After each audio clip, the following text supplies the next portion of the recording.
Hot and sour soup is so comforting and hearty. This is how you make it. An hour before cooking, don't forget to soak your dried mushrooms. Prepare your slurry by mixing 5 tablespoons of cornstarch with 5 tablespoons of water. Beat 2 eggs for about 20 seconds. In a pan, saute 3 tablespoons of diced tomatoes. Next, add 7 cups of water. Next, add your vegetables. I used diced carrots and red bell peppers. Next, I added all my chopped mushrooms. I used blackwood ear, shiitake mushrooms, and enoki mushrooms. Next, season the soup with salt, black pepper, chicken powder, and I also added a little bit of chili flakes. For added protein and texture, I also added diced tofu. For color and umami flavor, I added 3 tablespoons of soy sauce. Let it boil for around 5 minutes before adding the slurry and the eggs.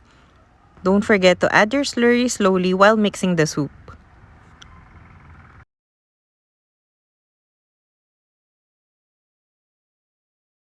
Same with the slurry, add the eggs slowly while mixing.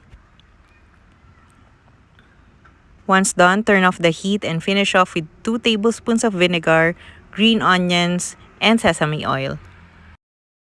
Now this is ready to be served and enjoyed. This is so comforting, that's why I love it. How about you? What's your favorite soup?